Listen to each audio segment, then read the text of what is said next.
Hello বন্ধুরা, আমি চলে গেলাম অম্বুবাচীর মেলার উদ্দেশ্যে। যেহেতু আমাদের বাড়ি নীলাচল পাহাড়ের নিচে, তাই আমাদের জন্য অনেকটা সুবিধা হলেও প্রত্যেক বছর অম্বুবাচীর সময় প্রচুর দর্শনার্থীদের ভিড় হয়, যার কারণে প্রায় 2 কিলোমিটার পাহাড় চড়ে পায়ে হেঁটে মায়ের মন্দিরে গিয়ে পৌঁছালাম।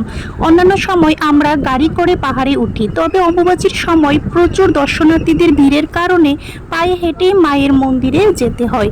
তো এই বছর অম্বুবাচীতে দেখতেই পাচ্ছ প্রচুর লোকের ভিড় হয়, আর প্রত্যেক বছরই দূর দূরান্ত থেকে অনেক ভক্তের সমাগম ঘটে এই মন্দিরে।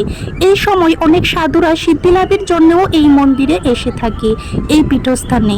তাই আমিও কষ্ট করে হলেও অম্বুবাচীর সময় মায়ের মন্দিরে যাওয়ার চেষ্টা করি, বিশেষ করে মায়ের আশীর্বাদ ও তোমাদের সঙ্গে ভিডিও শেয়ার করব বলে। তো বন্ধুরা, আজকের মিনি ব্লগটা তোমাদের কেমন লাগলো অবশ্যই কমেন্ট করে জানিও, আর ফুল ব্লগটা দেখার জন্য আমার এই চ্যানেলটা ঘুরে আসতে পারো। Bye bye.